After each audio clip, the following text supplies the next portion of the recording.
Hello, I'm David, just so you know what my face looks like, and that's enough of that. I'm coordinator of the Maths Learning Centre. This is the revision seminar for Intro Math Econ Basic in Semester 1, 2015. So now you who are listening online know what I look like and know what we're doing. And basically, before I started the video, I took some requests from email and from the people who are here. I'm going to talk about those things. And most of it's to do with derivatives in 1 and 2 dimensions. And so I'll talk about those things, and then if there's any more requests as we go along, I will cover them too. Okay, so just a few things about differentiation.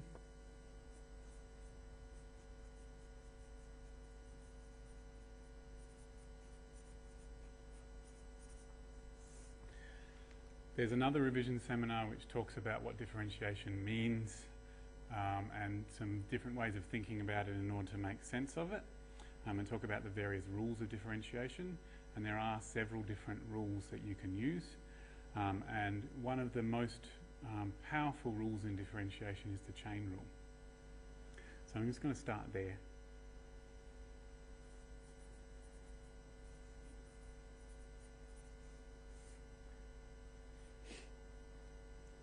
So feel free to stop me if you want to ask any questions and I'll talk it through. So the chain rule goes, and I have a mantra that I say to myself. It goes,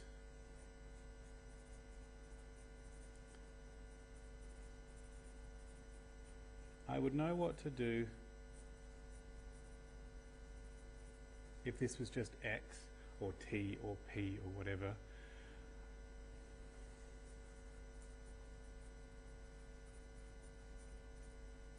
But it's not just x, so I'll have to multiply by the derivative of what is there.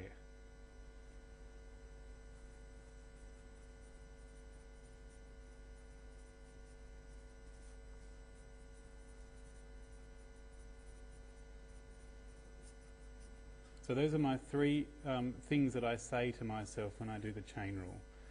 And I know that's not the definition, but that's what I say to myself. In any situation where I look at it and said, if I just covered this bit up and said, I would know what to do if that was just x, but it's not just x, so I will have to do differentiation, but then I'll have to multiply by the derivative of what is in that spot. Okay? And the chain rule can combine with any one of the other differentiation rules to allow you to differentiate all sorts of crazy things. And one of the things that the chain rule is particularly useful for is for powers and roots. So it's easier to understand it with an example. So first let me just talk about how to differentiate a root plain without the chain rule. Something like that. There is a direct rule that tells you how to differentiate a root, but I can never remember it. But what I can remember is that root x is the same as x to the power of a half. So first I'll rewrite it.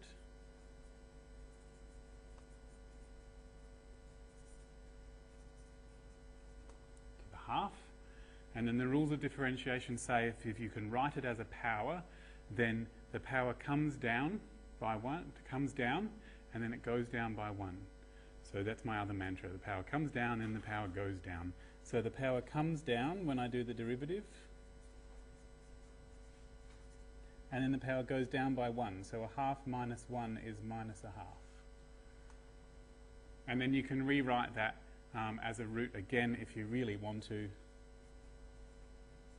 So x to the minus a half, the minus means that it's actually on the bottom of a fraction. It's actually 1 over. So it's actually 1 over x to the half, and the half means it's a root. So we get that. And the final thing to make it look the simplest it could possibly be is 1 over 2 root x. So some people are capable of remembering that this always differentiates to give this, and they're capable of doing it all in one go. I personally can't remember that because there's too many other things to remember, but I can remember that a root is the same as a half power. So that's the derivative of y equals root x. So what that means is any time I see y equals root anything, I should be able to differentiate it using the chain rule. Because the chain rule says, let me just do an example.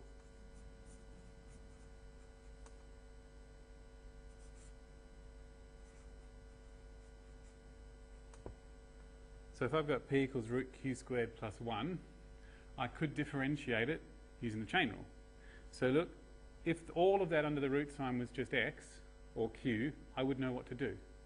And so that's the chain rule situation. If I could replace that with just a single letter, I would know what to do. And so then I will pretend that it is a single letter and multiply by the derivative of what's there. But first I'll rewrite it.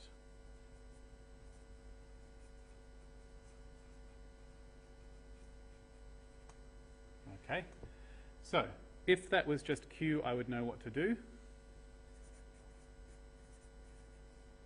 So if that was just q, the power would come down and then the power would go down. But it's not q, it's actually q squared plus 1. So the chain rule says I also have to multiply by the derivative of this, which is 2q. Because the power came down and then it went down to 1. And the derivative of 1 is 0.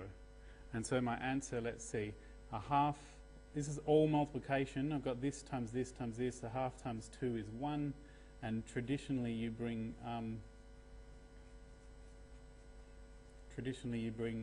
things with no powers out to the front. It's not necessary, but it will match what the person marking it has on their piece of paper. So it just feels nicer to a mathematician's sense of aesthetics. And if you really want to, you can rewrite this with a root, but it's not that. This definitely isn't necessary. Okay. You don't have to do this last bit. It depends on what you're aiming to achieve with it later. Yes. So that's the chain rule with roots. So you had a particular example that was bothering you. Can I have a look at it? You can read it out.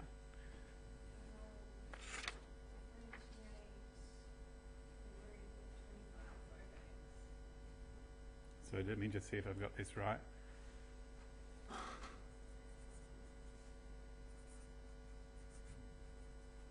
Like that. It's all inside the root sign. Okay. So there are multiple ways of dealing with this, but I do know that I can cover all that up, and being a root, I could do it, okay, using the chain rule if I wanted.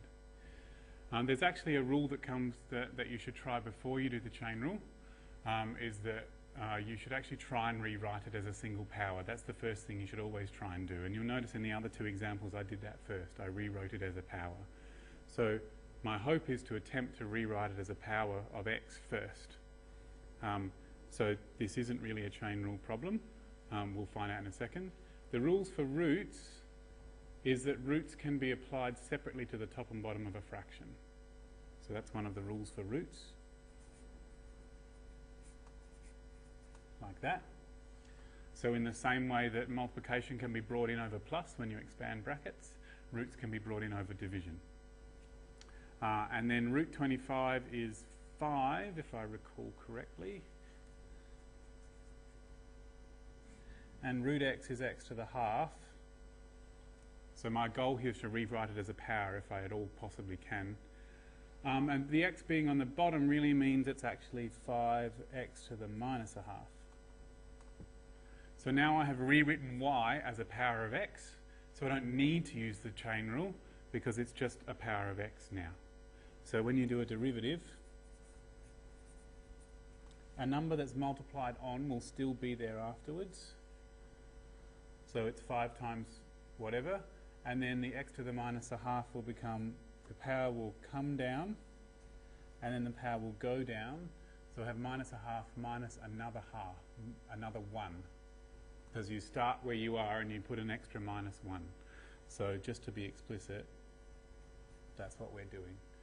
So minus a half minus 1 is minus 1.5, and 1.5 is 3 over 2. So we have 5 times a half is 5 halves. And that's the maths version of it. I think a very useful fact to learn early on in maths is that 1.5 is 3 over 2. It's a very useful fact to learn quite early on. I can even remember that 2.5 is 5 over 2. Yes. And since, I mean, 3 over 2 is not a particularly nice power, so you could leave it like that if you wanted to. Did the person who worked on it turn it into a root as well? No, I just Yeah. Is that what they got? Yeah. So usually, if you want to turn it into a root, you want to remove the negative powers if you can. You don't like negative powers, so you put it on the bottom.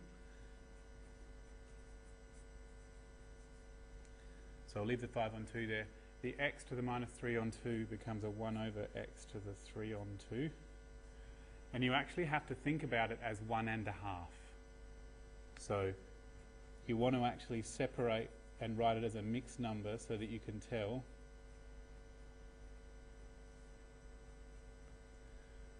okay, so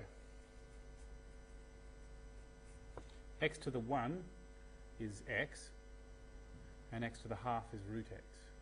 So when you actually, let me just get my rubber, when you think about it as 1.5, you know that plus up in the powers is times down below. So that's this rule. I'll write it on the side over here. If you have something to the a plus b, it's the same as that. So this is the same as x to the 1 times x to the half. And so it's minus 5 on 2 times 1 on x root x.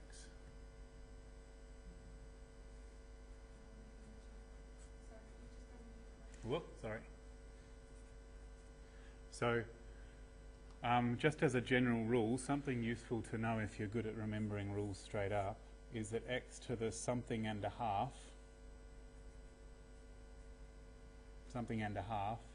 is x to the n root x.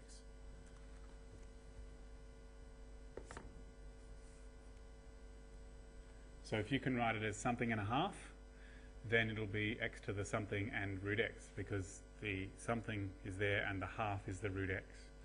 And that's a quick way. So when you see 3 over 2, if you think of it as 1.5, it'll be x root x.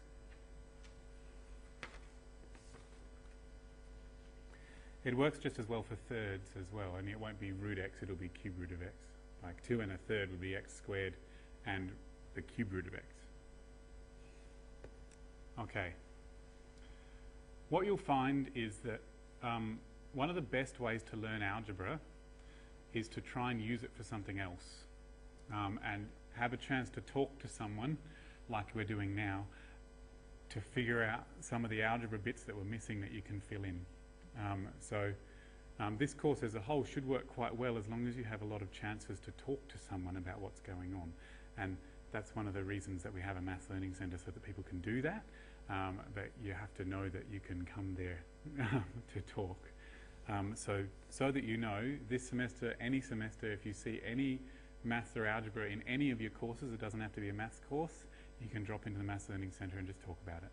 And we'll often be the sort of, we'll be able to figure out some of these things and give you a rule to use next time. Cool. But I would like, we could have done that with the chain rule. This is not the best way, but I just want to show you how we could have done it. Okay? So we say, or, not the best plan.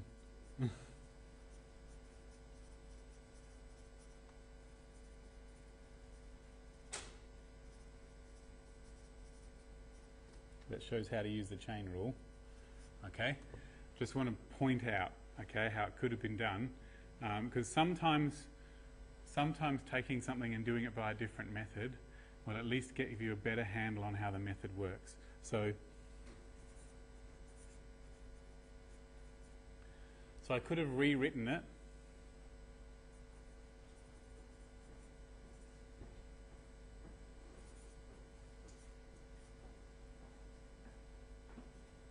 So the root 25 over x is something to the half. That's the root, and the 25 over x is 25x to the minus 1, because dividing by x is the same as x to the minus 1, and I could have done that using the chain rule if I wanted. It's not a good idea, but I'm going to do it anyway just to point out how the chain rule works. So I've got something inside a half power, but it's not an x, and that's okay because the chain rule says that all I have to do is pretend that it is just an x. So the power came down and then the power went down, but it's not an x, it's a 25x to the minus 1. So I will have to multiply by the derivative of 25x to the minus 1. So let's see, the 25 is a constant multiplied on, so it's still there. The minus 1 will come down, and then the minus 1 will go further down to minus 2. And that is an answer. So I use the chain rule to do that. This is the differentiation of the outside, and this is the differentiation of the inside.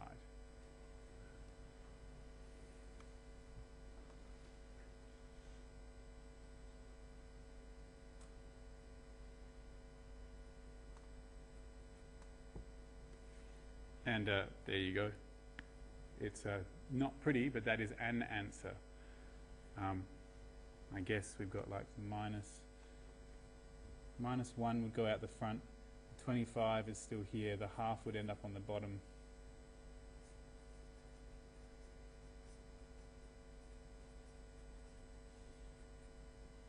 That's just awful. Okay, it does actually work out to be the same as the other one. I'm going to show you because it will illustrate some useful things about how powers work.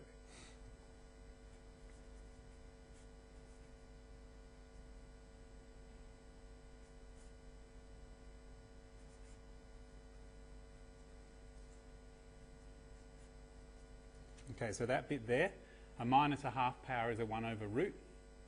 A minus 2 is a 1 over, a minus 2 is a 1 over squared.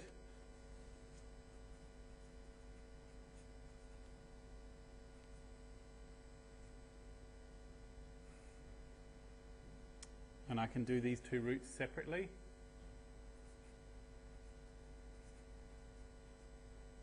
Oh, that's awful. It's okay. The world will make sense eventually.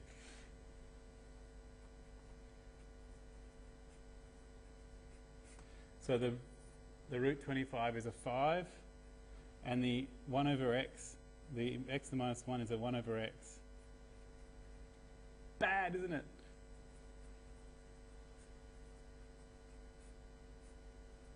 And this root with the division can be brought in separately for the root 1 and the root x separately.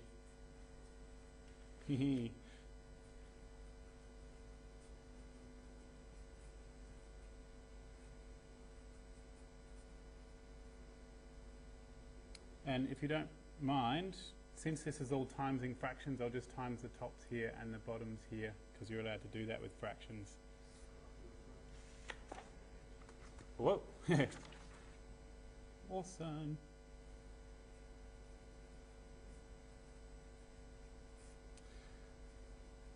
And let's see, 1 over root x times x to the x squared. Well, I know that x divided by root x is root x, so I could do that. So this, I'm just going around in circles, but I can just keep going. So this would be 1 over root x times x, and the x divided by root x is root x.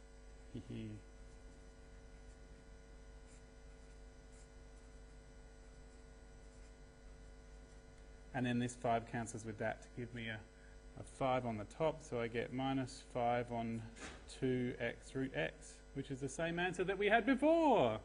So this is not the best plan, right? But all I wanted to point out was this step here, that you could legitimately do the chain rule and leave it at that, and it would be a correct answer. It's not the best answer, but that's how the chain rule will work, and it does in fact produce the same answer as the other one eventually. Right. There are other ways to do the working in between that I did.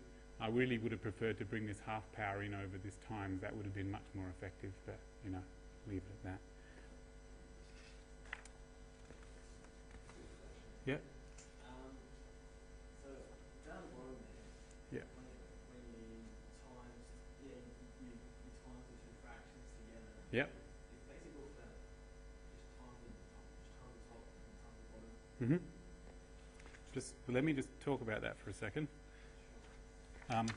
Even if you happen to know how fraction rules worked when you have numbers, it usually your brain doesn't normally make the connection automatically when you're doing algebra. That's just something about the way human brains work. So let's just talk about, just as an aside, fractions. The rule for multiplying, there's 3 fundamental rules for fractions. One is that you can multiply the top and bottom by whatever you want and it remains the same fraction. So if you've got any fraction, it's the same as timesing or dividing the top and bottom by the same thing. Doesn't matter what that is. And that capital A could be basically anything. It could be an expression, it could be a number. That's the rule for fractions. So fractions do not change what they mean if you multiply the top and bottom by the same thing. Also doesn't change if you divide the top and bottom by the same thing. The reason that's true is because fractions are about the relationship between things. And so if you think about saying 5 compared to 10 is the same, it's the same relationship as a half. And so, which is the same as 10 out of 20, it's the same as 30 out of 60, it's the same as 50 out of 100. So I can multiply the top and bottom by whatever I want, it represents the same relationship. The other rule is that if the bottoms are the same, then you can just add the tops. Okay, so the fact that everything's got a B on the bottom, yeah. So this is the rule for adding fractions. You're only allowed to add fractions if the bottoms are the same.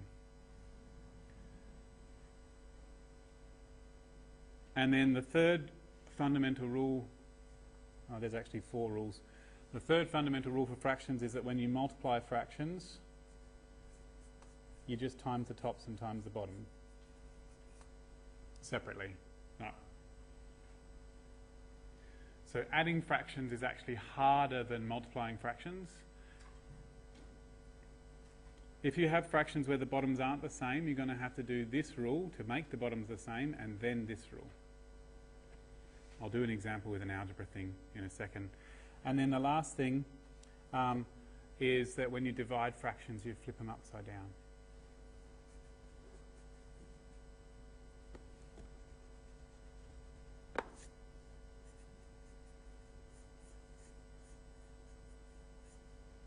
This is the same as,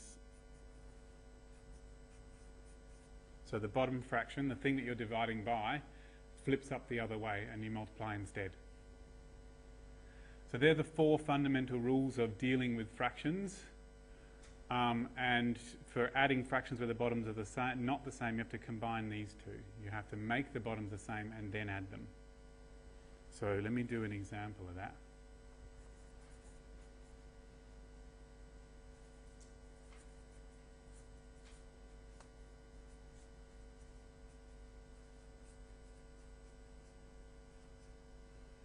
Simplify 1 over x plus 3x over x plus 1. Okay.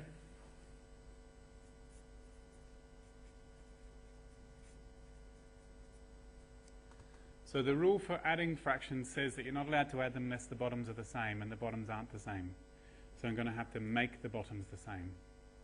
So this bottom is x, and this bottom is x plus 1, which aren't the same.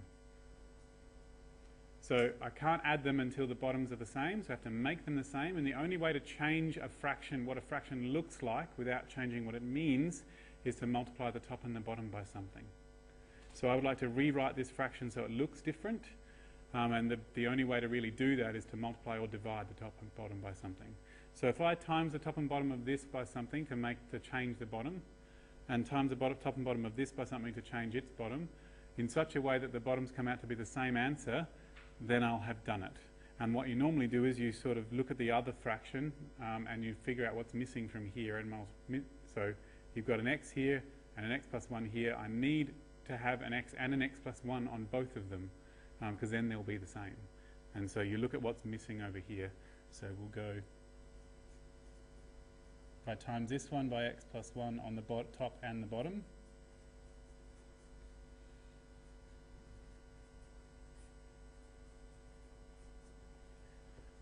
that will allow me to make the bottom x times x plus 1.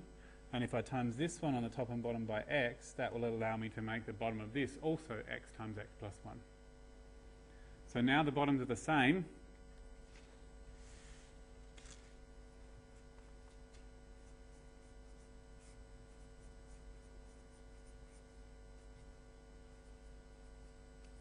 So 1 times x plus 1 is x plus 1.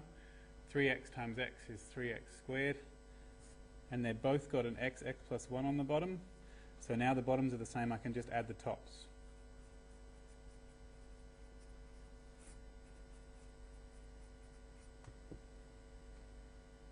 It is almost never a good plan to expand out a denominator. So I would leave it as it is. Don't expand this out to get x squared plus x, leave it exactly as it is. The reason expanding denominators is a bad idea is because one, if you want to do differentiation, it's actually easier if the denominator is factorized. Two, if you want to tell how big this, whether this fraction is positive or negative, which is one of the things you usually need in economics, because these fractions usually represent like a rate of change or like a marginal marginal something, and so you want to know whether it's positive or negative because you want to know whether it's increasing or decreasing. So it's much easier to tell if a product is positive or negative than it is to tell if a sum is positive or negative. So it's really never, not usually a good idea to expand out a denominator. So that's adding fractions. Multiplying fractions means that you can multiply the tops and the bottoms separately, and that's okay. I just have one other example. If you see fractions within fractions, then that can be a bit tricky to cope with. So I just thought I'd talk about that.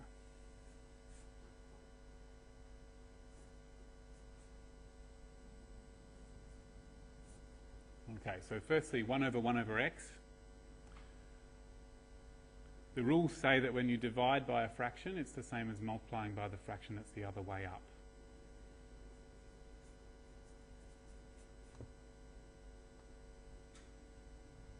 So when you divide by 1 over x, it's the same as multiplying by x over 1.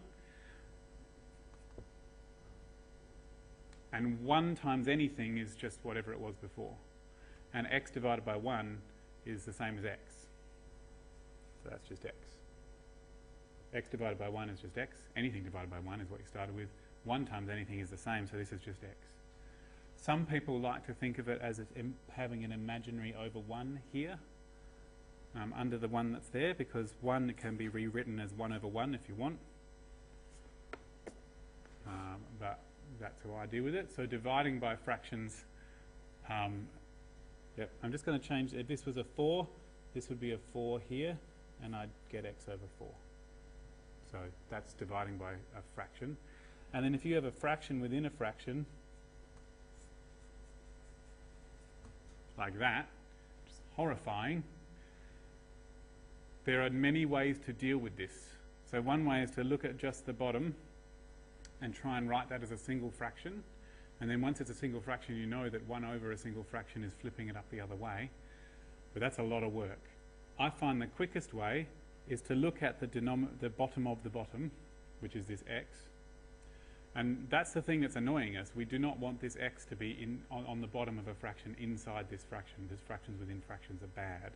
So what we would normally do to make that go away is I know that if I multiply this by x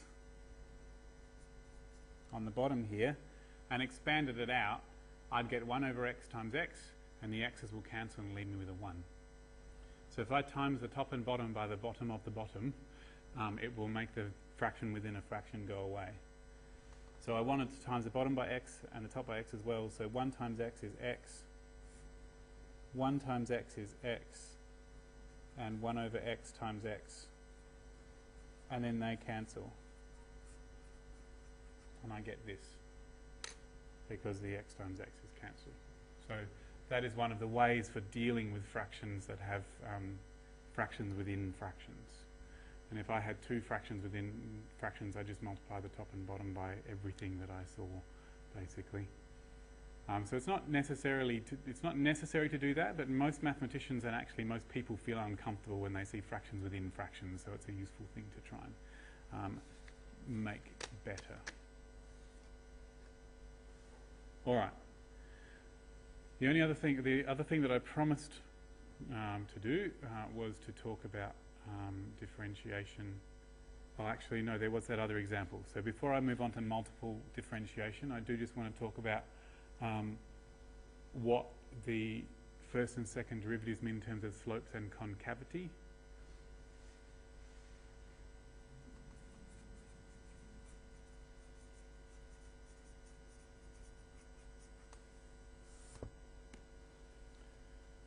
Or convexity. So you should know that over in maths, they don't use the word convex. They only use that in economics, or possibly in some high schools. So when I get to that, I'll talk about that, just so that when you look things up online, you might you'll know what you're looking at if you look at something from outside your school. So if you have a function, you know, something in terms of x, there's some sort of formula that involves x here, then dy on dx is the slope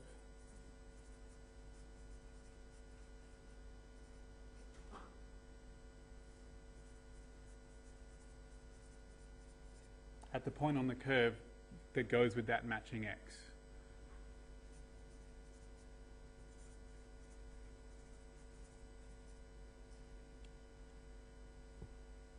That's what dy on dx means. Okay, so if I have, so for example, if I had y equals x cubed plus x, then dy on dx would be 3x squared plus 1. And that would mean that if x was, say, just pick a random number like 2, I'd get dy on dx is 3 times 2 squared plus 1, which is 3 times, not enough room, which is 3 times 4 plus 1, 3 times 4 is 12, so that's 13. Okay, so this is telling me that at the point where x is equal to 2, the slope is 13.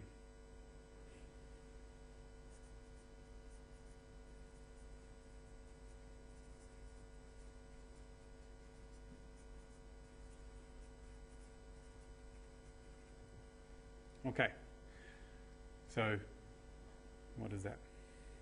X cubed plus x. What does that even look like? No idea. But it's sort of swooshy, and there is a point somewhere where x is equal to 2 and the slope is 13. Okay, that's what the derivative can mean. It's one of the meanings of the derivative. The second derivative, let me just say one thing. If the slope is positive, then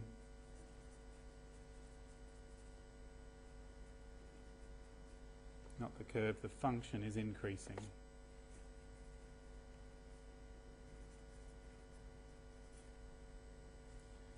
And if dy on dx is negative, then the function is decreasing. So increasing means it's going upwards from left to right. Decreasing means it's going downwards from left to right. Okay, and the bigger a positive number it is, the stronger the slope is. Okay, so that's the first derivative. If dy on dx is 0, then it's neither increasing nor decreasing at that point, and it's a place where it could be a maximum or minimum.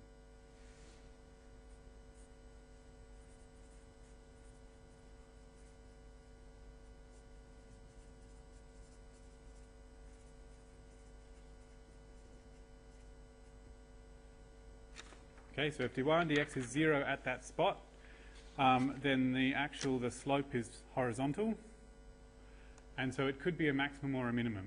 A maximum or a minimum can't happen at any point other than the place where the derivative is 0, or where the derivative fails to exist. But I don't think you covered that in this course. Okay, so that's the first derivative. The second derivative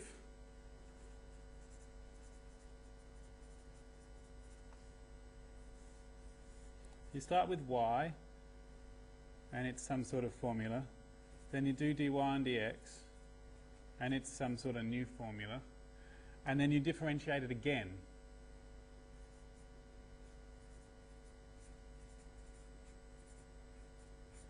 Okay, so you do the derivative of dy and dx. And that's why it's called d squared y, because d times is a dodgy way of writing it, but that's what's stuck. So d times d is d squared, and dx times dx is dx squared.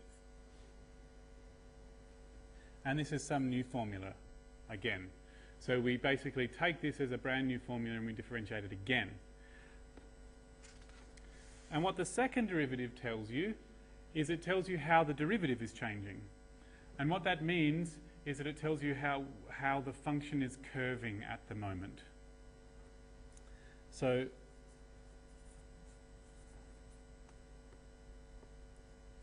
if this is positive, then that means it's curving generally upwards. Okay? This is not the official terminology, but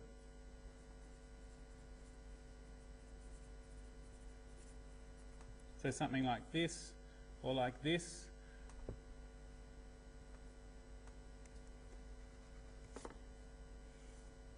Okay? It curves upwards, something like that. And what your lecturer would call that would be concave? No? I don't know what your lecturer calls it because I don't use that terminology. Or is it convex?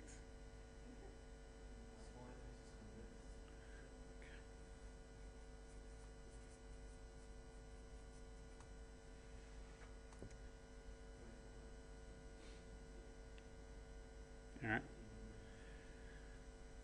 And d squared y on dx squared is negative, means that it curves downwards.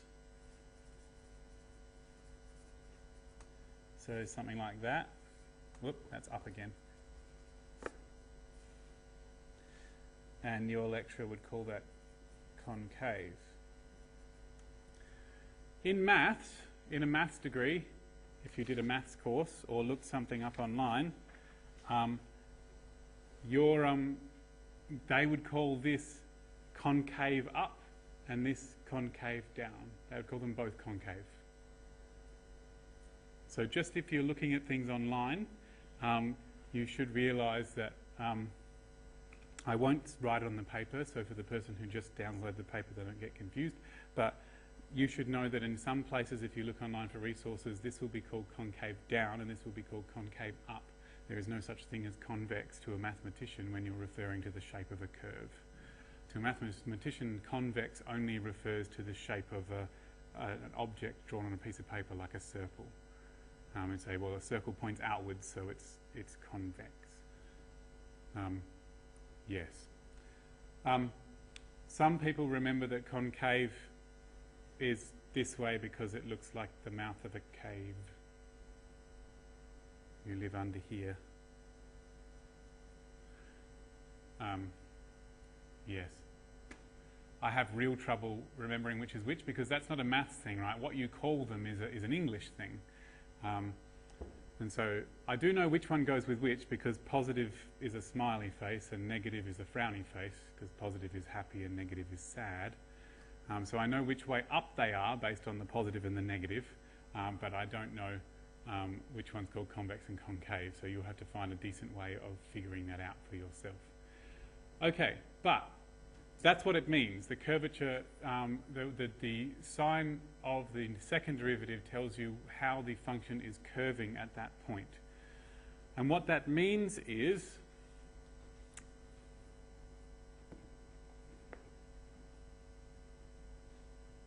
if I were to do this example from the book,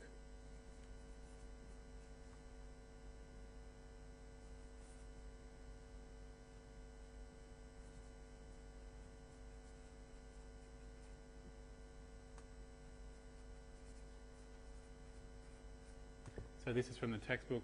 Y is ax cubed plus bx plus cx plus d, and a is greater than 0. And then the book said, show the graph is convex when x is greater than minus b on 3a, and concave when x is less than minus b on 3a. Okay, so that's what this example from the book is for. I'll just say it's like page 260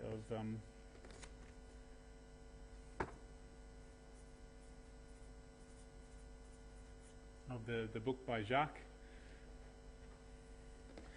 Okay, well, to know whether something is concave or convex, I need to find the second derivative, because that's what the second derivative will tell me. So the first derivative, so let's see. The first derivative, the a is a number that's multiplied on, so it will still be there after I differentiate. X cubed, the power will come down and then the power will go down. Oops, this is a squared, sorry. The b is a number that's multiplied on, and then with the x squared the power will come down and then it will go down to 1. And the cx, the derivative is c, and the derivative of a constant is 0. Okay, so I get 3ax squared plus 2bx plus c. And then the second derivative, and the reason I need to do the second derivative is because that tells me whether it's concave or convex. So the 3a is a number that's multiplied on, so it will still be there afterwards. The 2 comes down and then it goes down to 1, and 2bx will leave me with just the 2b, and the derivative of c will be 0.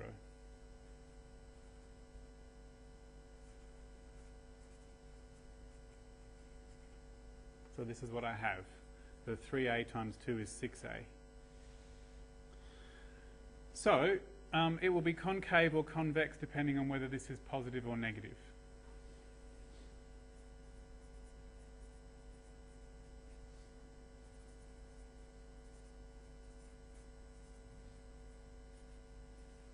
So it's concave when the second derivative is negative. That's what concave means. That's what the second derivative tells you about concavity. So that means that the second derivative is less than 0, because that's what negative means.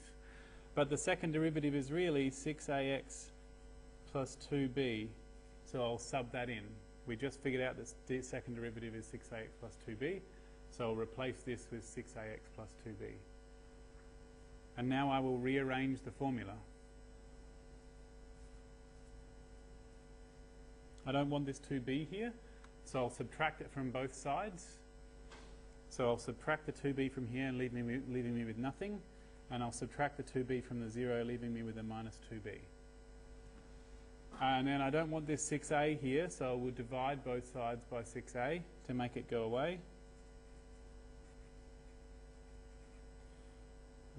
So dividing that by 6a will make the 6a go away, and dividing that by 6a will give me that. And I just need to check, normally when you divide by something, if it's negative, you have to flip the inequality sign. So if a was negative, I'd have to flip that over, but they said a was positive, so I don't have to flip my inequality sign. Cool. And then, oh, it looks like, see, there's a 6. 2 goes into both 2 and 6, so I should be able to divide the top and bottom by 2 to get this. So it's concave when x is less than minus b on 3a, which is what we were aiming for. Excellent. So it'll be convex when d squared y on dx squared is positive. So 6ax plus 2b will have to be greater than 0.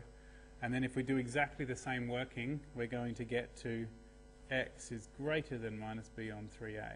because the working will be exactly the same as what we did before, but all my inequality signs will be pointing the other way. So I can skip that working because I've done it already. And so that does that thing. Is that all right? Yeah, no, that makes sense. I wasn't sure the inequalities and what to do. So yeah, solving inequalities is the same as solving equations, except there's 3 extra rules you need to observe.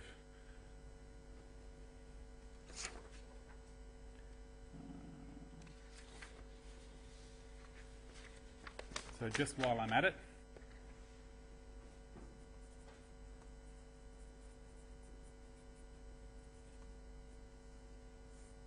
so solving equalities is exactly the same as solving equations. Okay, so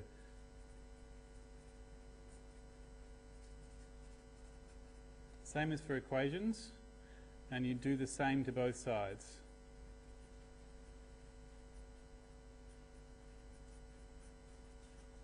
Okay, that's the same rule as for equations.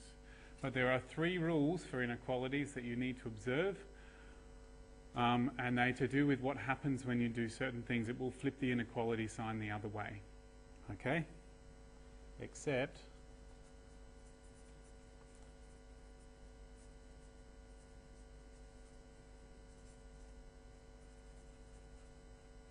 so you must flip the sign when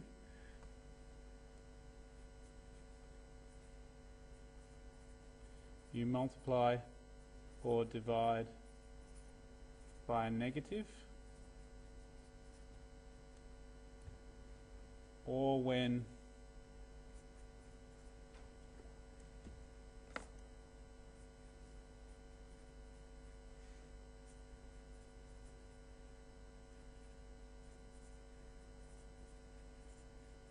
you turn fractions upside down,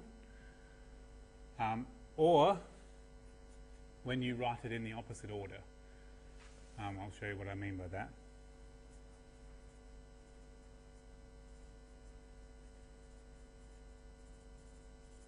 They're the 3 times you have to flip an inequality sign. And I'll show you an example of each.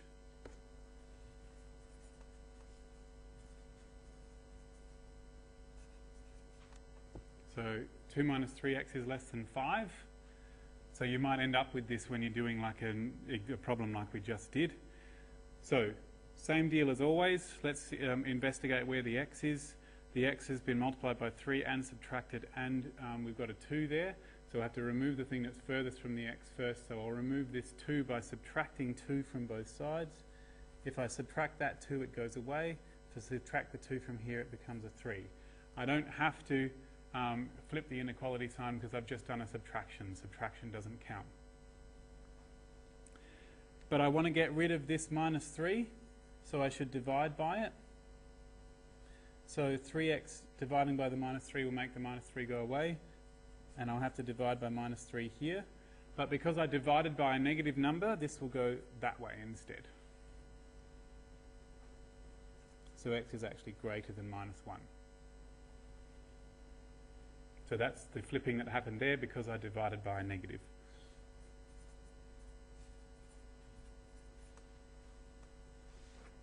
If you saw one like this,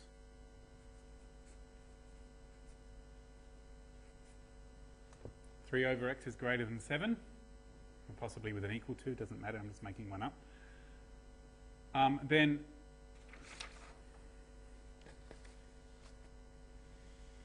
I could conceivably flip the fraction upside down. So I could see this as 7 over 1 if I wanted, and I could flip both of the fractions up the other way. And that's something I could do, but if you flip the fractions, you have to flip the inequality sign.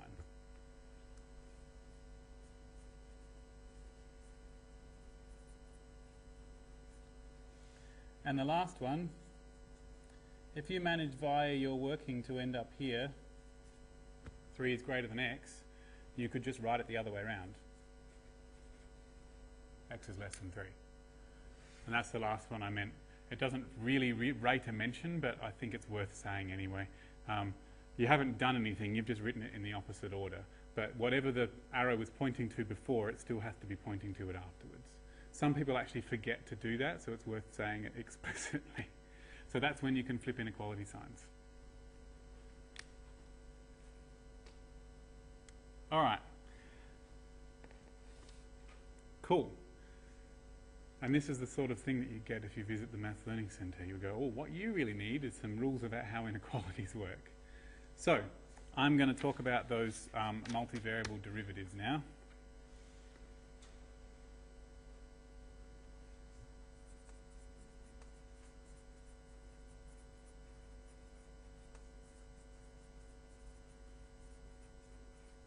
Multivariable optimization.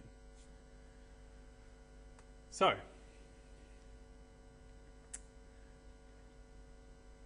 you know how I said with the first derivative that if the first derivative is 0, then that's a place where a maximum or a minimum could happen?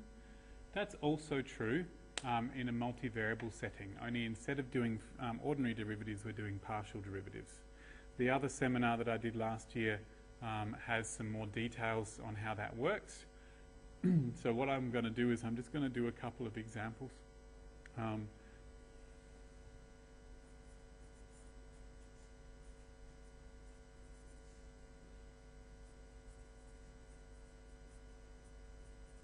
Does your lecturer call them critical points? Yeah? In 2D?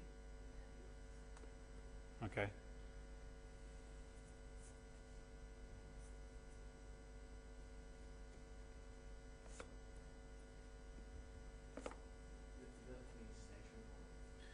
Yeah, possibly. In 3D you normally call them critical points, I think. But I might, let me just check. I do have the lecture notes so I can look them up.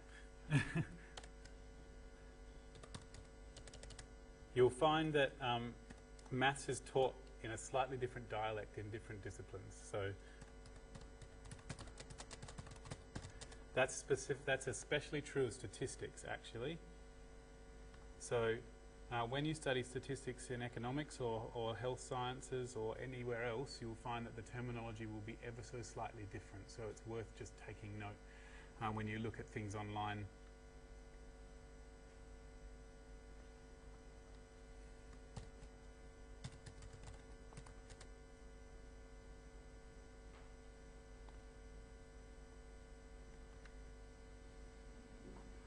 Okay, that's okay.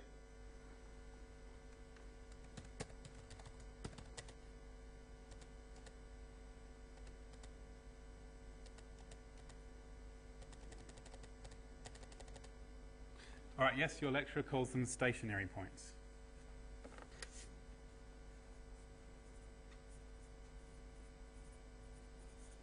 And that's stationary with an A, not stationary with an E. Stationary with an E would mean referring to pencils and pens. Stationary with an A means not moving. And the reason it's called not moving is because if you imagine a ball rolling over the surface or over the curve, at the stationary point, if you look at it from the side, it's not moving up or down at that exact moment. Okay, it stops going up and starts going down, or something like that. So that's why it's called stationary, because you're imagining looking at it from the side, and it's not moving for a tiny moment in time as it goes past that point.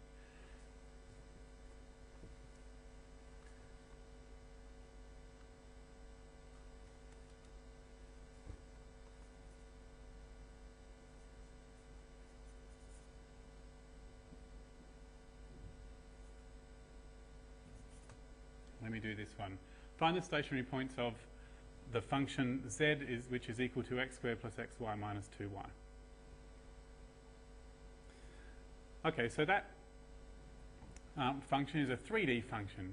It has an x and a y, and then using the x and the y, you calculate a z.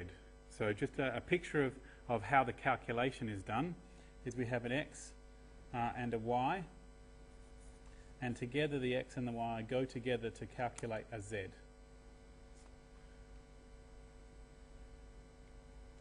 And that's my picture of how the calculation is being done. A picture of how the function works, well, we'll see. If I have time, I'll go and get a model for you. So, the stationary points of any function in any dimension is a point where all of the first derivatives are 0.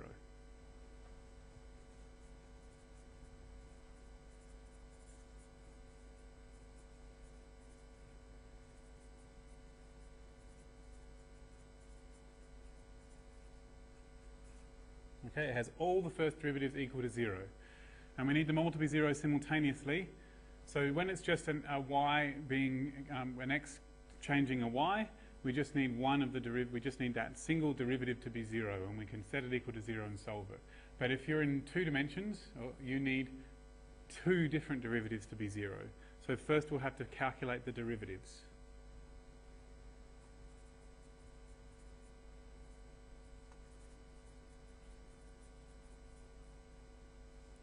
So dz on dx, curly dz on curly dx.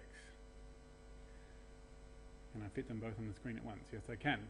So z is equal to x squared plus xy minus 2y. dz on dx is the first derivative with respect to x, and so I'm pretending that y is a constant when doing this. And so I look at this function and I say, well, the derivative of 2x, the 2 will come down and then it will go down to 1. xy, well, the y is a constant that's multiplied on, so it will still be there. And the derivative of x is 1. And then 2y is a constant, and so therefore it disappears. And so that's what I get, 2x plus y. dz on dy, I have to make it like a mad fold-in.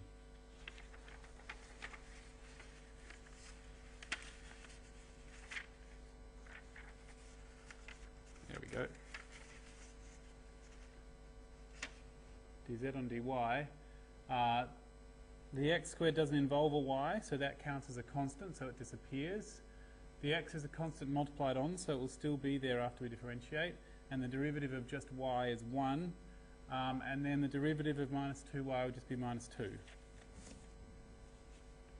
And so now I have these 2 derivatives. So I have 2x plus y and x minus 2.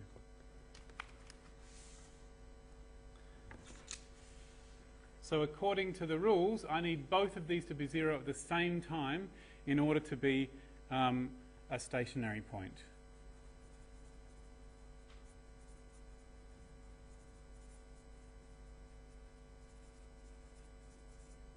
We need 2x plus y to be equal to 0, and simultaneously x minus 2 to be equal to 0.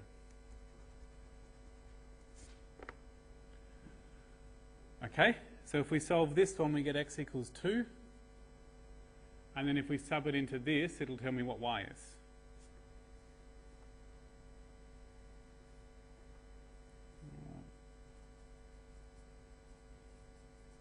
Sub into the other equation, and we get 2 times 2 plus y equals 0. 4 plus y equals 0. Y equals minus 4. So the stationary point has x equals 2 and y equals minus 4, i.e. it's 2 minus 4. That's the stationary point of this function, and it is the only stationary point because it's the only one I found. I'll just do an example in a minute where you get multiple stationary points.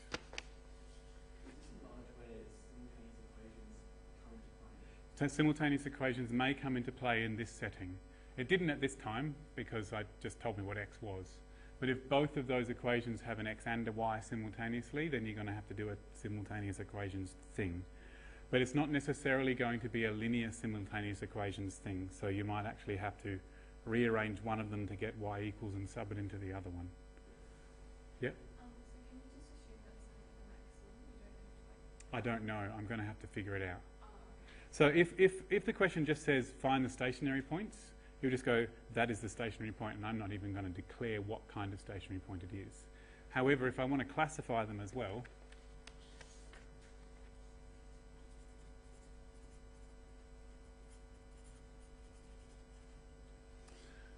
then that's what I'm going to need to do. So I'll just add that to the question, and we'll do that as well. So to classify a stationary point, I need to know whether it's a maximum or a minimum. So if I was in 2D, I would probably draw a picture of it and go, oh, look, there it is. But the other thing you can do is to know whether it's concave or convex at that point. Concave or convex at that point. And so I need to find a second derivative. But second derivatives in 3D are more difficult. So here we go.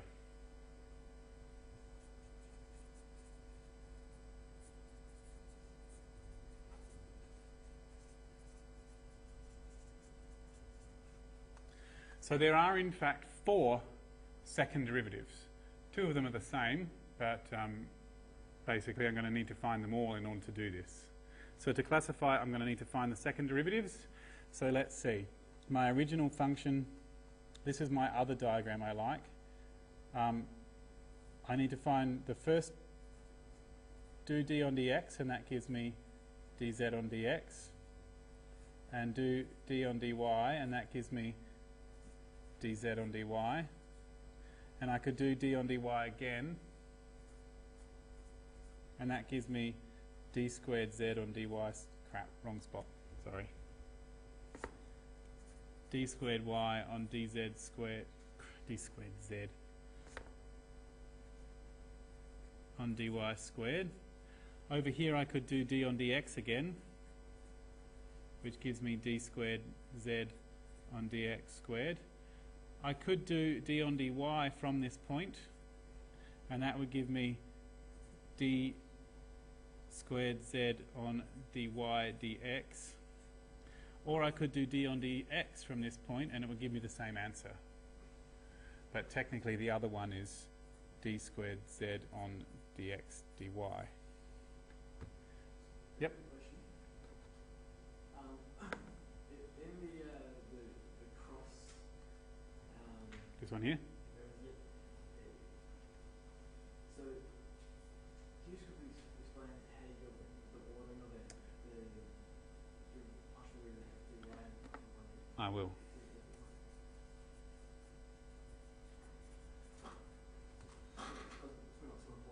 No, that's okay. You've got a z, right? And then you do d on dx, say.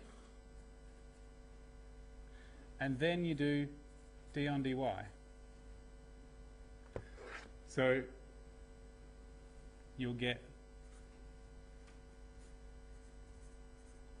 like that. So the idea behind it is that this x here was done first and then the y. So that's why if you do x first, the x is actually on the right hand side. Yes. And the other way to think about it is to actually say, well, we've done the entire operation of this action has been, sorry, that says x. This action has been performed upon z. Okay, this whole action of doing that second derivative has been performed upon z, and the dx is closer to the z, so it was done first because it's closer. Yeah. Right. In the end, though, the answer will come out to be the same regardless of which way around it is, so no one will really notice, but it is probably worth knowing which way around it goes. I should point out that there are other ways of writing it, because sometimes you just... Let me just go back a bit. No, don't log out on me.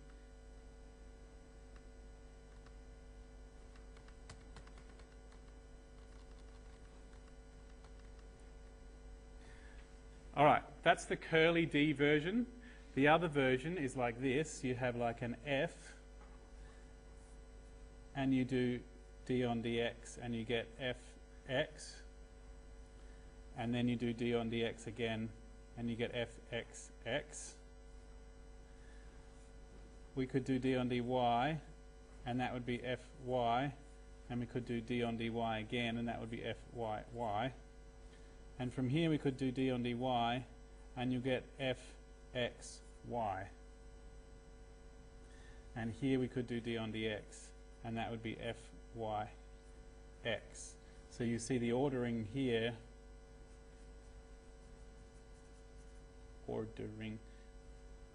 is that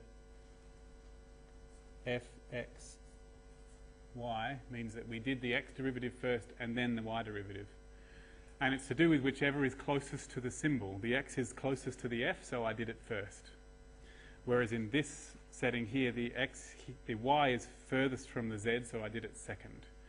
So it's to do with the fact that if you're differentiating, if you're putting a symbol next to the symbol for the function, which is f, you do it inwards out. If you're putting it next to the name of the variable, which is z, you do it inwards out as well, but it's in the opposite direction. So there you go. It's not actually important to the maths, but it can make a big difference to someone to not know which order to put it in. Because that could waste vital seconds in your exam while you stress about which order to put it in, and it's not actually very important. So it's good to have a way of dealing with it. Okay, so I'm going to need to do them. So let's see. I know what dz on dx was. I'll just copy that down from my previous page. That was 2x plus y. And so therefore d squared z on dx squared would be differentiating with respect to x again. So the 2x will become a 2 and the y is a constant, so it will disappear. But separately, d squared z on dx dy will be differentiating this with respect to y. So the 2x counts as a constant now and the y becomes a 1. And then finally, dz on dy was just x minus 2. So d squared z on dy squared will be 0 because they both count as constants.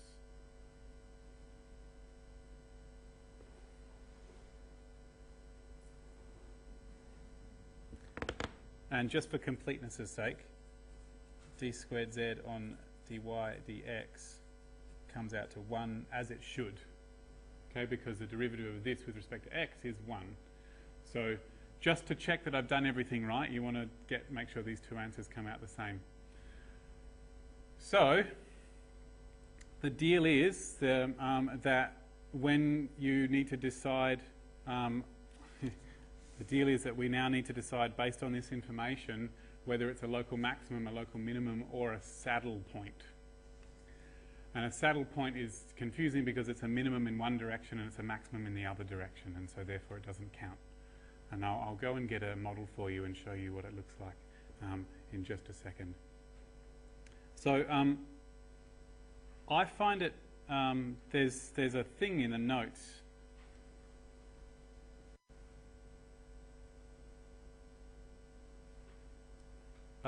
Oops. It's not on this computer, sorry. There's a thing in the notes that uses a formula for fxx fyy minus fyxy squared.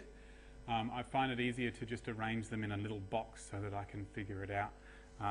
So if you actually just arrange them in a box like this, so you've got your xx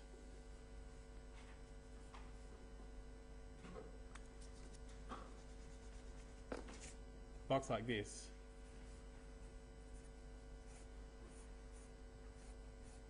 So xx goes here, which is 2. So that was dx squared. Xy was here, which is 1. And yy was 0. So if we arrange them in a box and I go those two multiplied minus those two multiplied, that is the number that we're supposed to calculate. It's called the discriminant. I don't know if your lecturer gave it a name, but that's what it's called. And so when I do the calculation,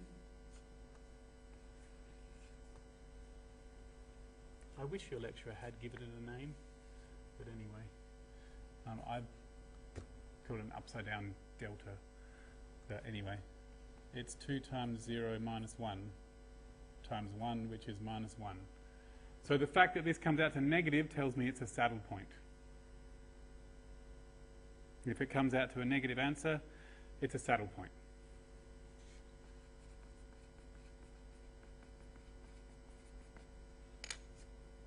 And that's pretty much it. So what actually happens is if this thing, which is fxx,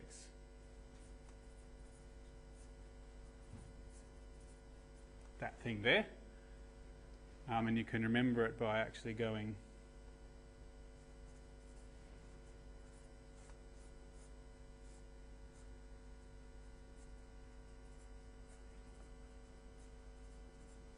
this minus this, and that's how I remember it.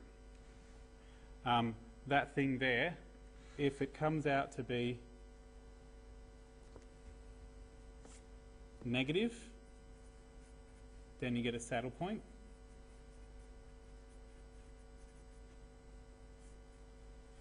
If it comes out to be positive, then there's two options. It might be that the fxx and y and or y will both be positive.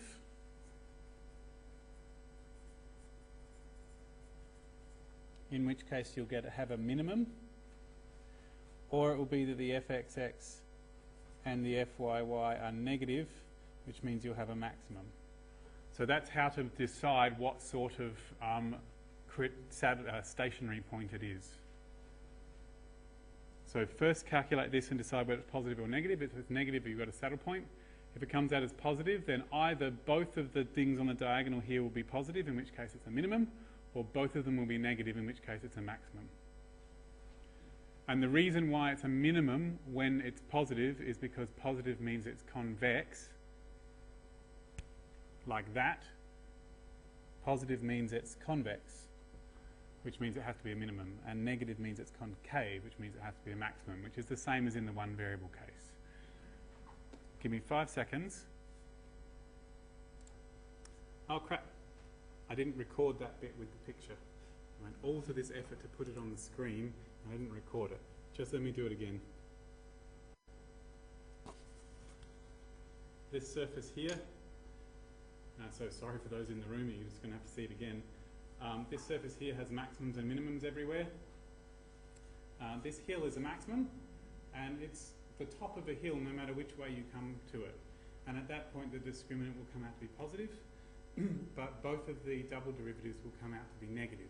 Because if you go in the y direction, which is what the fyy means, you will get convex, which means it'll be concave, which means it'll be negative. And this is a maximum as well. Down here we have a minimum, and it's the bottom of a valley no matter which way you come to it, and so it's actually concave here, which means that both of your second derivatives will be positive. Whereas this point in the middle, it's a minimum in this direction, but it's a maximum in this direction. So it's the top of a hill coming this way, but it's the bottom of a valley going that way, which means that it's neither. And it's called a saddle point because if you just look at the two hills, you can imagine it as the back of a camel, and you put a saddle in this spot here. And so that's why it's called a saddle point. And that's why it comes out to be a negative when you do the discriminant, because you'll get a positive in one direction and a negative in the other.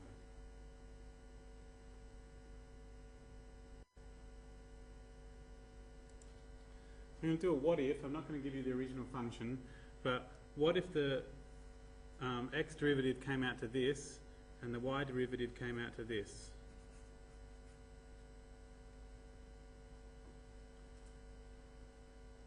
So in that case, if I wanted to find a stationary point,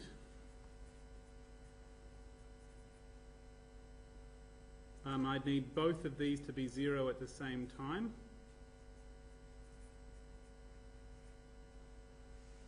Like that. And it's not so simple as the other one because both equations have both an x and a y. So you have some choices for how to deal with this. One of them is to rearrange one to get y equals or x equals and sub it into the other one. And your other choice is to maybe multiply one equation by something and multiply the other equation by something so that something in the two equations matches and you can subtract them. Whatever works best for you. At the moment, the minus y and the plus y actually match, so if I added the two equations together, the y's would cancel, and that would be a decent approach. What most people would do is they would actually rearrange this one to get y equals x squared, so put the y over there, and then sub that into this one.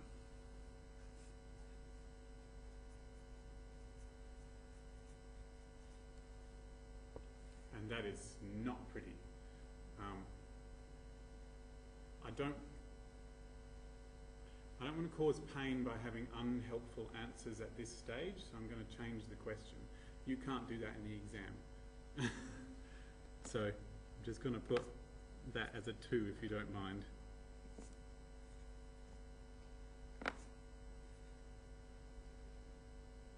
Yes, that'll work.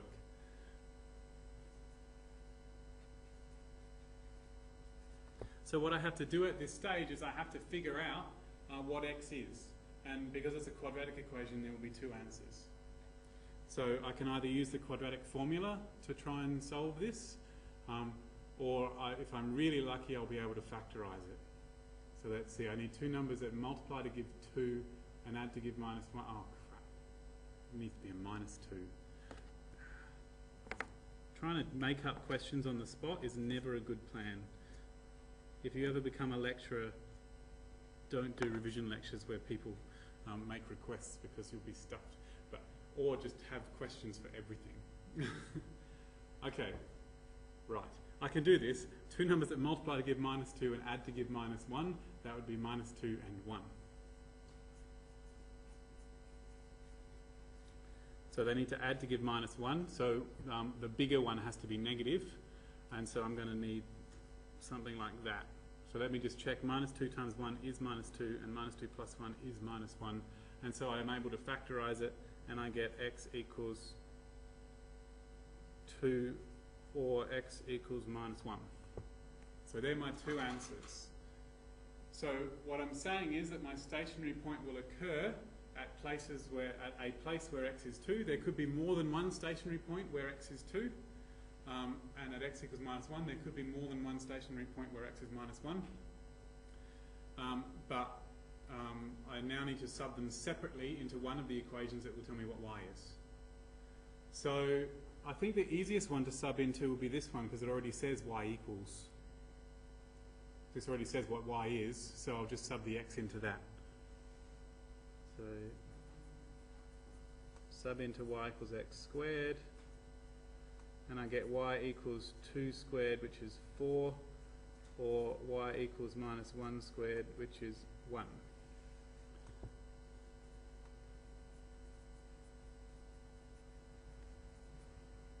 So you've got to keep track of which x goes with which y. So you've got x equals 2, y equals 4, and x equals -1, y equals 1. So the stationary points are 2, 4, and -1, 1.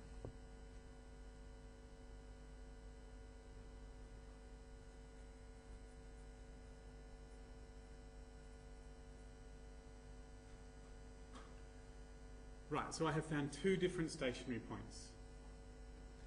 I can classify them.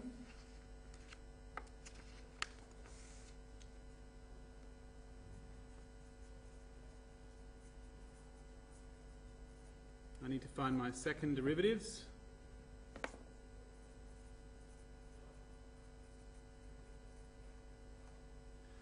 Okay, so let's see. dz on dx was x squared minus y on the previous page. So d squared z on dx squared is 2x, and the y disappears because it doesn't involve an x. And d squared z on dx dy is -1 because the x is a constant, so it disappears. And dz on dy was minus x plus y minus 2. So d squared z on dy dx would be -1. Good, coming to the same answer, so I'm doing it correctly, so at least that bit of it. And d squared z on dy squared is 1. Yes, okay. I've just been helpful to myself by setting it up so it's already with my diagonals. So I've got this and this. I like to do it diagonally because it matches with something that makes sense to me in a different course. Okay, and so my discriminant, which is my xx, my discriminant will be 2x times 1 minus -1 times -1, which is 2x minus 1.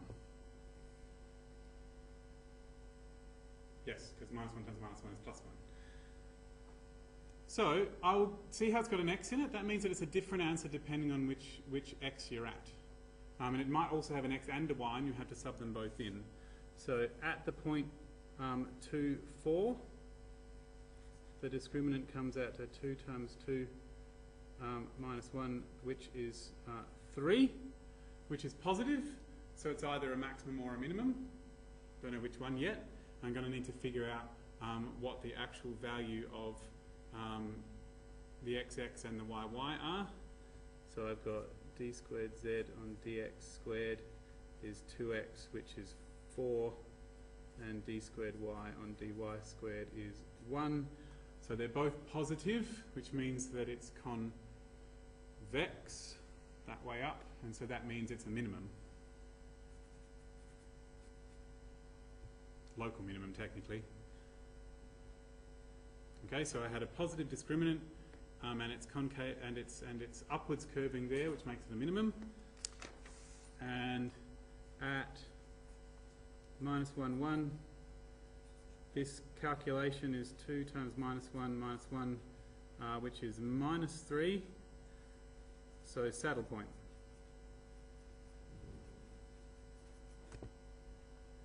Because it comes out to be negative. Sweet.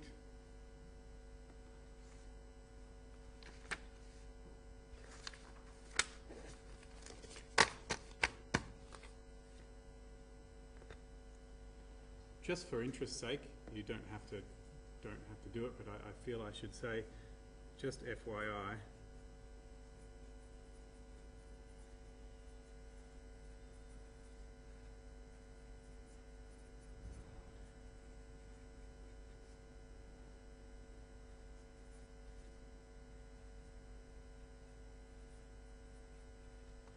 That's the paper mache surface.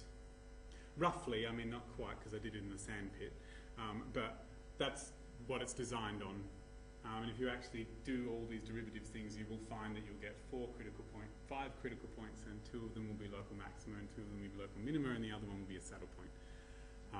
So it's a great surface because it has all 3 of the types of them, so it's good to be able to point at as a teacher. Okay, so where are we up to? All right, just a few minutes to go, and I will do a Lagrange optimization question.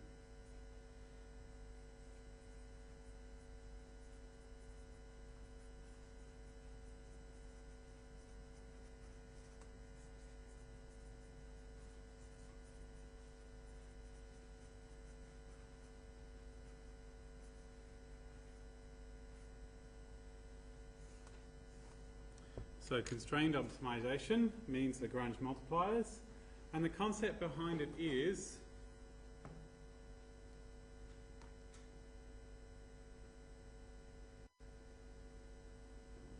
get my surface out again.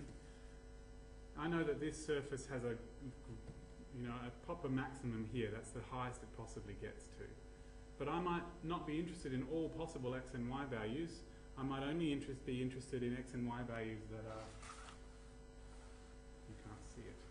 I might only be interested in x and y values that are above this box. Okay? Let me see if I can make them line up. Roughly. Okay, so all the bits on the edges I don't care about. And so I have this formula that tells me where I want the x and y values to be, and I'm constrained within that box. Even better, I may draw a circle down here on my xy plane and say I only want the maximum on that circle. So if I trace this as I follow the circle below, it will have maximums and minimums somewhere. Okay, so if I trace it over here, there's a circle over here, and it goes like that, and the maximum actually occurs up here on the hill as I trace around a circle on the thing. Or it may be that I have a line and say as I go along this line, where is the maximum? So as I follow a line down below on the bench, follow this line, and the maximum actually occurs there, because that's where it was when I followed the line. And so the idea is I need an equation for a line or a circle or something down below, and then I have to sub that somehow into the formula for the surface and find the maximum of just the bit above that line. And Lagrange, presumably Lagrange, found this fabulous way of doing it without having to actually sub anything into anything, because that's too hard. And so he created this way to say, well, just a second, I'm going to create a new function that has an extra variable in it, and the extra variable tells me how far away from the line I am that I'm interested in. Yes, basically, sort of, something like that. And so what you do is you get your function and you add the formula for the constraint to it with an extra variable to say how much it's going to make a difference to the formula. And you know that if you differentiate this new function and find its stationary points, then its stationary points will be at the same place, will be at the maximums and minimums of the constrained optimization problem. So it makes more sense as an example.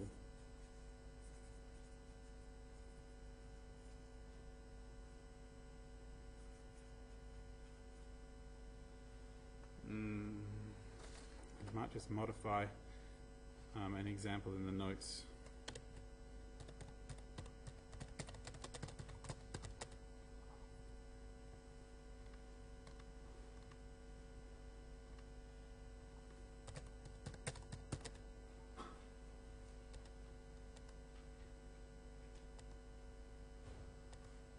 Well, it looks like all your constraints are linear, so I'm going to run with that. Because you can do it without them being linear, but it looks like that's not what's going to happen. So if your constraint is a circle, then you're actually guaranteed to get a proper maximum and a proper minimum, because you're going round in a circle, you have to come back to where you started eventually, so it's never going to shoot off to infinity anywhere. But if you're on a line and you have all the possible infinite possibilities, then you have an issue. And one of the things that actually happens in economics is that you don't actually care about maximizing it for all possible x. You just want x's and y's. You just want the positive ones, because x and y represent amounts of stuff. They're like goods over in microeconomics.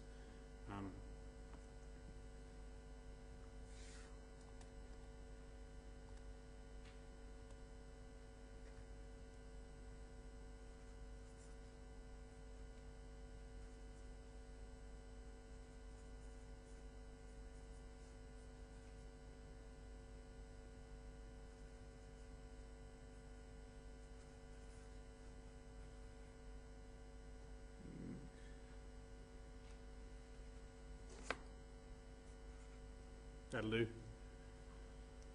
Let's hope I haven't made it too hard for myself.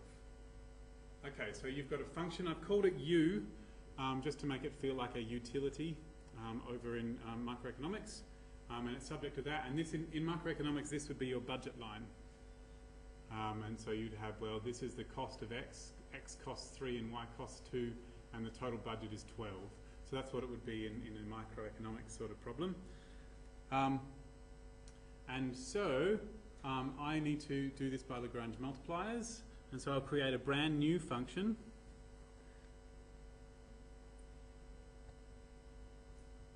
which is traditionally called, they've called it G. You can call it whatever you like. I'll call it G.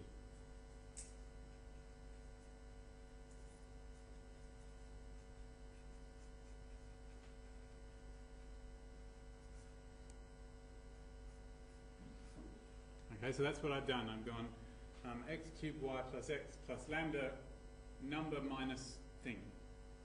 It technically doesn't matter if you do thing minus number or number minus thing, but your notes say that you're supposed to do number minus thing.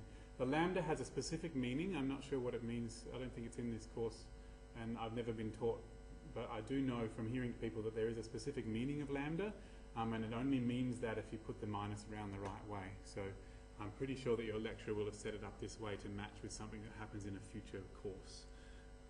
Okay, so I'll just simplify that.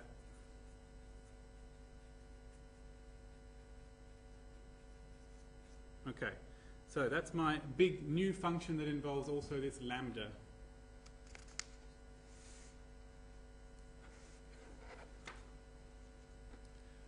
Okay, so now my maximums and minimums will happen at the stationary points of G.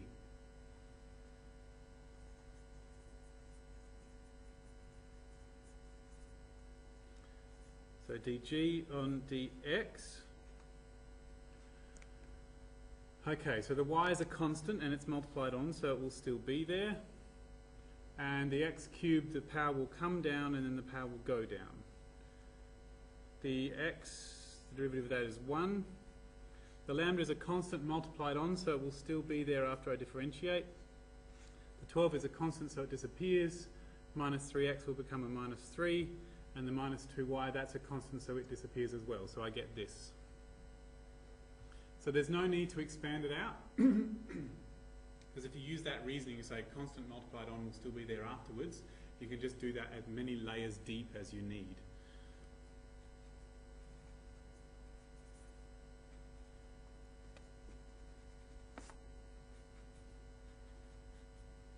Okay, dg on dy, that was g.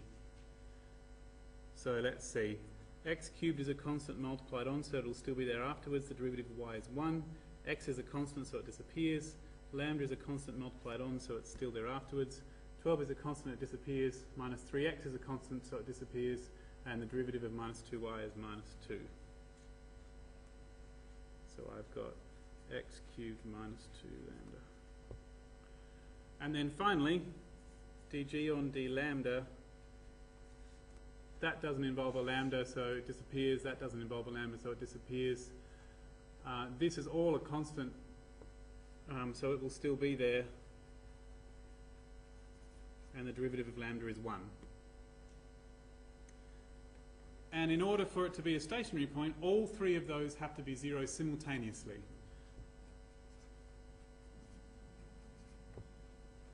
So this last one will always give you a constraint back. There's really no point doing it, but it's just for completeness' sake we put it in. These two, the goal is to rearrange them in such a way that the lambda disappears. Because we added the lambda to help us solve the problem. So lambda is not really part of the original problem. So we want to make it go away because it was only there to help us solve the problem. So once the lambda's gone, we should have enough information to solve the problem. So we will take those first two. In fact, I'm going to number them. So from number 1, I've got that 3x squared y plus 1 minus 3 lambda equals 0. So there's multiple ways of approaching it. You can either figure out what lambda is and sub it into the other one. You can either figure them both out to be equal to lambda and then go, well, since they're both equal to lambda, they must be equal to each other. Or you can multiply the two equations by stuff to make the lambda go away.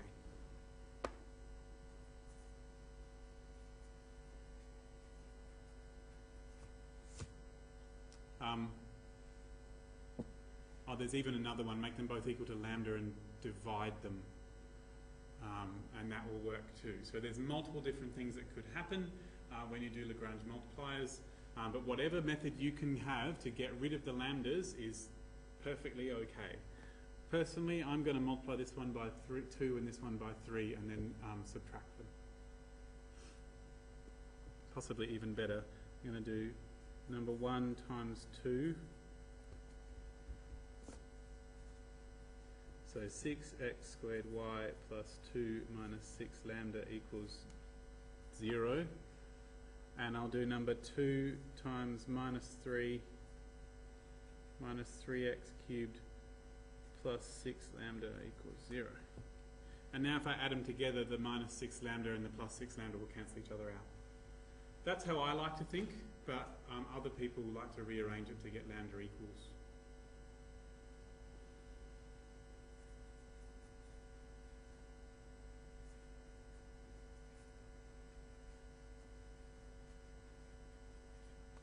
And that doesn't look at all likely for me to solve, but that's okay. I'll run with that for the moment. So I've gotten rid of the lambda. So I have this equation, and then I also have the constraint.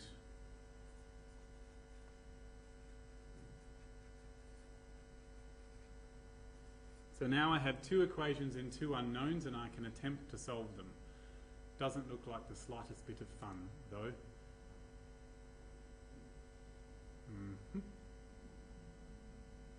Nope, not fun at all.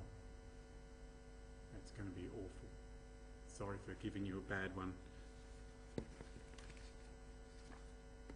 I'm going to go as far as I can and then I'm going to give up.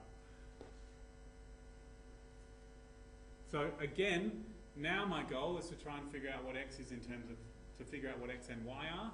So if I was very clever, I could make the y go away or the x go away. So I could multiply by stuff to try and make it the match. And actually, if I multiply the bottom one by 3x squared, that would make this match that. That'd work. Or I can rearrange this to get y equals and sub it into there. Or rearrange this one to get y equals and sub it into there. Whatever I like. But I just happen to notice that 2y, I do have a y here in both of them. There's a 2 inside that 6, and what's left is a 3x squared. So I could do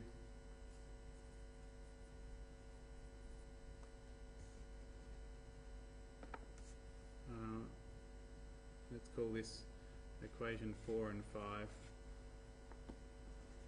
5.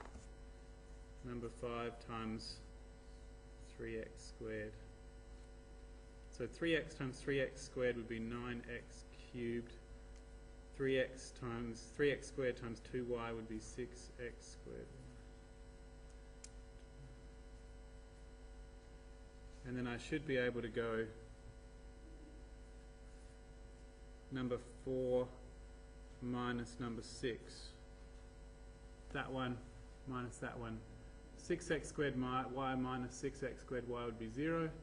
Minus 3x cubed minus 9x cubed would be minus 12x cubed. And 0 minus 36x squared would be minus 36x squared. And that is awesome. Oh, there's a 2. Sorry.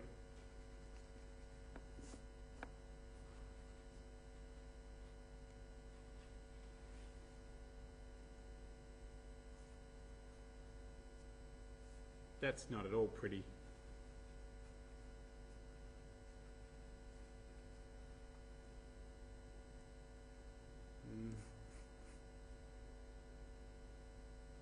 Nope. It is now turned to crap. But that's what we have. I'm just going to put it all over there.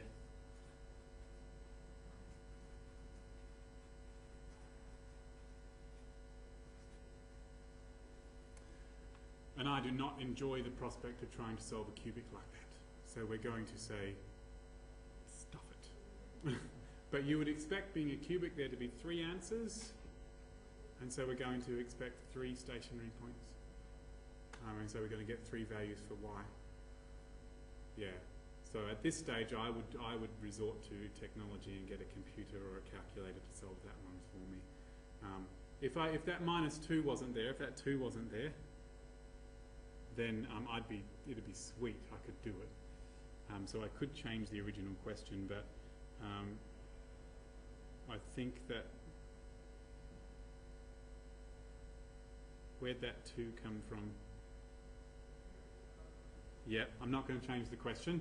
But if that minus 2 wasn't there, I could have finished it off now because I could pull the x squared out and I'd be able to do it. So just as a what if that wasn't there, they've both got an x squared, so I could pull the x squared out the front and I'd be left with a linear thing. So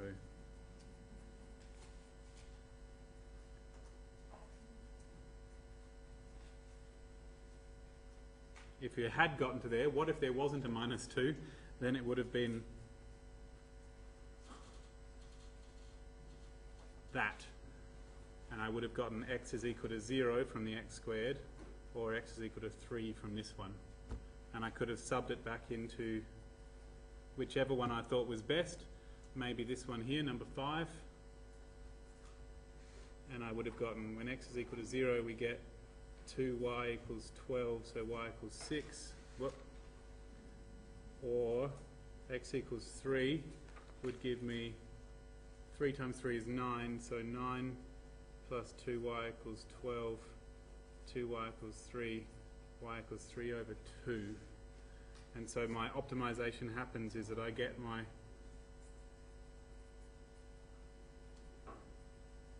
stationary points at x equals 0, y equals 6, and x equals 3, y equals 3 over 2. And then what I would do is I would sub them both back into the original.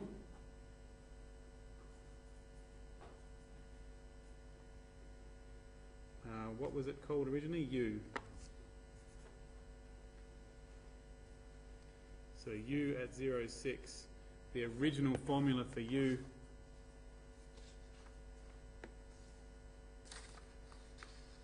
the formula would have changed by now, of course. So I would sub them back into U to get answers.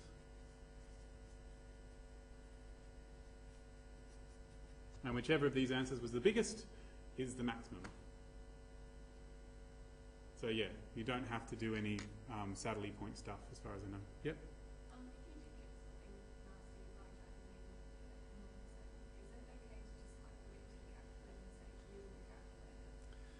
So for those listening on the video, the question was, if you got something nasty that you couldn't do like this, is it okay to sub it into the calculator and get the answers out of that? I think it is. Mostly people who write exams make it so that it's possible to do it without the calculator. And if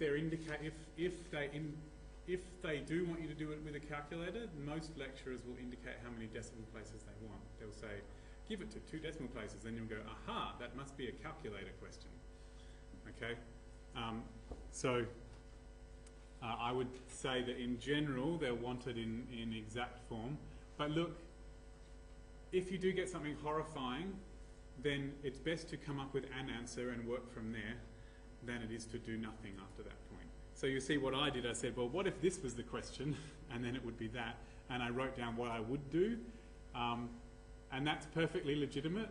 And most markers will give you some marks if you put something there.